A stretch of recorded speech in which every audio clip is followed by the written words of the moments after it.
વિદ્યાર્થી મિત્રો, તો આજના વિડીયોમાં આપણે ધોરણ 10 ઇંગ્લિશ તમારે 11 માર્ચ 2026ના રોજ ઇંગ્લિશનું બોર્ડનું પેપર છે, તેના માટે મોસ્ટ આઈએમપી પેપર જોવાના છીએ. વિદ્યાર્થી મિત્રો, આ પેપરમાંથી અગાઉના વર્ષોમાં ખાસું બધું પૂછાઈ ગયેલું છે, 20-25 ગુણનું. આ વર્ષે પણ આમાંથી 100% પૂછાઈ શકે તેવી શક્યતા છે. તો વિદ્યાર્થી મિત્રો, આ પ્રશ્નપત્ર તમારી બોર્ડ પરીક્ષા 2026 માટે ખૂબ જ ઉપયોગી રહેવાનું છે. તો વિડીયોને પૂરેપૂરો જોજો અને આપણે તેનું સંપૂર્ણ સોલ્યુશન પણ કરવાના છીએ. તો ચાલો જોઈએ. તો વિદ્યાર્થી મિત્રો, તમે ચેનલને સબસ્ક્રાઈબ ન કરો તો ચેનલને સબસ્ક્રાઈબ કરો, વિડીયોને લાઇક કરો અને શેર કરો. તો પહેલો જ છે સેક્શન એ. તો તેમાં છે read the act and answer the question. તો આન્સર ક્વેશ્ચન આપવાના છે. તેમાં એક પેરેગ્રાફ તમને આપેલો છે, તેના આધારે ક્વેશ્ચન પૂછવામાં આવેલા છે અને ક્વેશ્ચનનો તમારે જવાબ લખવાનો છે. તો પહેલો જ ક્વેશ્ચન છે કે what is the problem most of villager of Uttar Pradesh. તો તમારે ફકરા પરથી તેનો જવાબ લખવાનો છે. તો તેનો જવાબ જોઈએ. તો તેનો જવાબ આવો બનશે કે most of the village of Uttar Pradesh R without power. તો પહેલા ક્વેશ્ચનનો જવાબ ફકરા પરથી આ બનશે. પછી બીજો ક્વેશ્ચન છે how has MGP solved the problem of Sitapur. તો આ ક્વેશ્ચનનો જવાબ એવો બનશે કે MGP has solved the problem of Sitapur by putting two solar panels at time and connecting more than 3,500 customers with solar power mini grids and the village level. તો બીજા ક્વેશ્ચનનો આ જવાબ થશે. પછી બાકીના નેક્સ્ટ પેરેગ્રાફ પરથી પણ પ્રશ્નો આપેલા છે.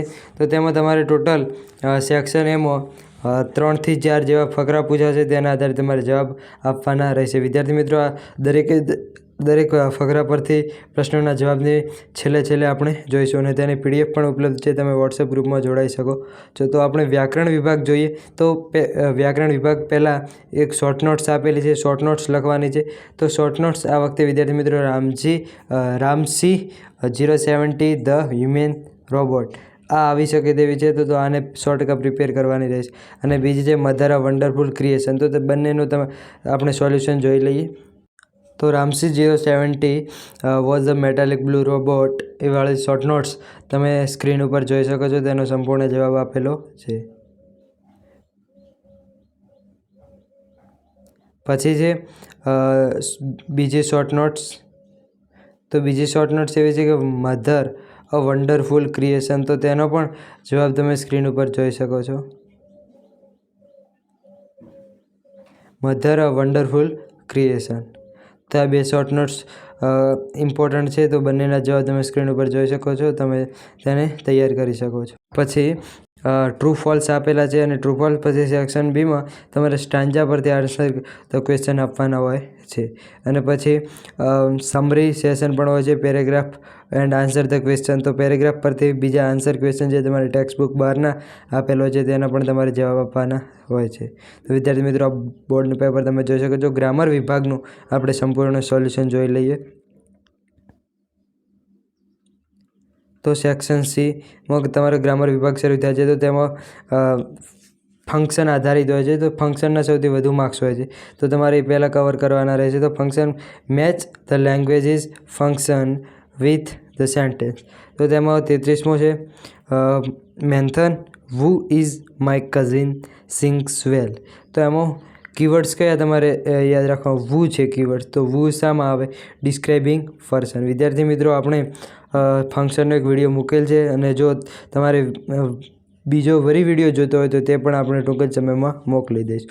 પછી છે the result was declared last week. Result declared last weeks. તો તેમાં કયું આવશે? તો તે પહેલાં hurrah we have got it. તો હુર્રા શામાં આવશે? નેસેસિટી, લાગણી વ્યક્ત કરવી. તો એમાં એ આવશે. તો વધ્યા હવે લોકેશન અને એક્શન. તો result was declared last week. Last વીકમાં રિઝલ્ટ ડિક્લેર થયું તો તે કયો એક્શન આવશે? ક્રિયાપદ આવશે, કારણ કે લોકેશન તો આવી શકે નહીં. પછી છે 36મો. તો 36માં છે Arya when do you do homework specific time. તો ટાઈમ માટે કયું થશે? તો તેમાં I like to do homework either my mother or my father does my homework. તો આ તો આવશે જ નહીં. આ તો હંમેશા ક્યારે આવી શકે? Either or neither nor. તો તે અલ્ટરનેટિવ ચોઇસમાં આવી શકે. I do my homework at 6 o'clock in morning. તો આ આવી શકે, આ સમયવાચક છે. આઈ don't like doing my homework, તો તમારો સાચો જવાબ બનશે ઓપ્શન નંબર સી, સમય દર્શક એટલે સમય દર્શાવ્યો હોય તે. પછી 37મું, Bhavya, why do you get poor marks in maths. તો તેમાં શોઈંગ રીઝન એન્ડ રિઝલ્ટ, તો રીઝન એન્ડ રિઝલ્ટમાં કીવર્ડ્સ કયા આવશે? તો because, as, since, however વગેરે. તો તેમાં આવશે I get poor result because I don't like maths, એ આવી શકે. પછી છે 38મું, સેકિંગ ઇન્ફોર્મેશનમાં ખાલી જગ્યા આપી છે. તો સેકિંગ ઇન્ફોર્મેશન, તો ઇન્ફોર્મેશનમાં જો કોઈ પણ પ્રશ્નાર્થ વાક્ય હોય તો અહીં જવાબમાં તમે જોઈ શકો છો ઇઝ આપેલ. તો ઇઝ આપેલ છે એ કયા કાળનું? તો ચાલુ વર્તમાન કાળનું છે. તો તમારે ક્વેશ્ચન પણ કયો હશે? વર્તમાન કાળનો હશે. તો પહેલો વિલ છે, તો વિલ એ આવી જ ન શકે. તો વધ્યા બે, ઓપ્શન નંબર એ અને ઓપ્શન નંબર સી. તો ઓપ્શન નંબર સી, તો અહીં શું પૂછ્યું? It is near the bus station. ક્યાં છે? સ્થળ દર્શક છે, તો સ્થળ દર્શક માટે વેર આવે. તો શું આવશે? Where is the ATM. પછી છે ફંક્શન જ આપેલા છે, તો ડિસ્ક્રાઇબિંગ પ્રોસેસ. તો પ્રોસેસ માટે તમારે આગળ remove the black cover of mobile, તો તેમાં આવશે take out battery for removing battery. પછી છે રુશિલ વિલ ખાલી જગ્યા અલ્ટરનેટિવ ચોઇસ. તો અલ્ટરનેટિવ ચોઇસમાં કયા કયા કીવર્ડ્સ આવે? તો અલ્ટરનેટિવ ચોઇસમાં આઈધર ઓર, નાઈધર નોર આવે અને ઓર આવી શકે. તો ત્યાં તમારો સાચો જવાબ બનશે ડી, આઈધર, ફ્રેન્ચ ઓર ઇંગ્લિશ. પછી છે જેનિસ ડાન્સ્ડ વેલ, કોન્ટ્રાસ્ટ. તો સો, ધેરફોર જેવા કોન્સ્ટન્ટ માટે શું આવી શકે? ધેરફોર પણ આવી શકે છે. સોરી, ધેરફોર નહીં આવશે. કયા કયા કીવર્ડ્સ આવશે? તો યેટ, બટ, યેટ, ધો, ઓલ્ધો, ઇવન ઇફ, ડિસ્પાઇટ, હાઉએવર. તો હંમેશા યાદ રાખવાનું તો ધો આવી શકે. અને બીજું કયું છે? બટ આવી શકે. અને સો અને ધેરફોર કોન્સ્ટન્ટમાં આવતા નથી. તો સી અને ડી ઓપ્શન આવશે. પણ હંમેશા તમારે ધો છે એ વાક્યની શરૂઆતમાં આવે, બટ એ વચ્ચે આવે. તો અહીં વાક્યને જોડવાનું છે, તો શરૂઆત નથી. તો અહીં તમારો સાચો ઓપ્શન નંબર બનશે option number C, but he was not selected for annual programme. પછી આપેલ છે ખાલી જગ્યાઓ. ખાલી જગ્યાઓ તમારે પૂરવાની છે, તે તમને વિકલ્પમાં ઓપ્શન પણ આપવામાં આવેલું છે. પછી છે નિયરેસ્ટ મિનિંગ. તો નિયરેસ્ટ મિનિંગમાં પહેલાં સ્લિમ, તો સ્લિમ તો શું થશે? Very thin.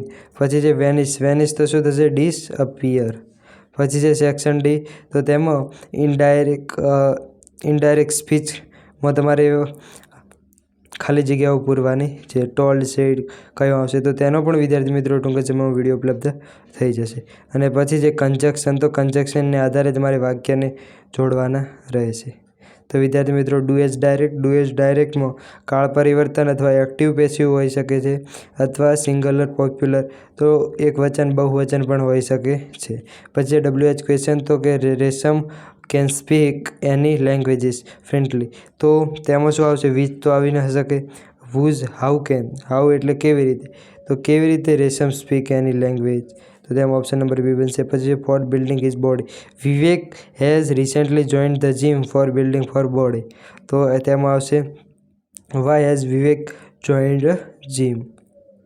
પછી બીજા તમે WH ક્વેશ્ચન જોઈ શકો છો. અને સેક્શન ઈમાં my teacher, my English teacher, my best village of Gujarat, visit birds. પછી છે તમારે 57માં ક્વેશ્ચનમાં રિપોર્ટ અથવા ઈમેલ અથવા તમે રિપોર્ટ લખી શકો છો. અને 58મો ક્વેશ્ચન છે તેમાં પિક્ચર પરથી સેન્ટેન્સ લખવાના છે. તો વિદ્યાર્થી મિત્રો આ તો મોસ્ટ ઇમ્પોર્ટન્ટ પેપર, આ ખૂબ જ ઇમ્પોર્ટન્ટ છે. આમાંથી કરી લેવું, કારણ કે આમાંથી આવવાની સંભાવના પૂરેપૂરી છે. તો થેન્ક યુ વિદ્યાર્થી મિત્રો. ચેનલને સબસ્ક્રાઈબ નહીં કરો, ચેનલને સબસ્ક્રાઈબ કરો, વિડીયોને લાઇક કરો અને શેર કરો. Thank you.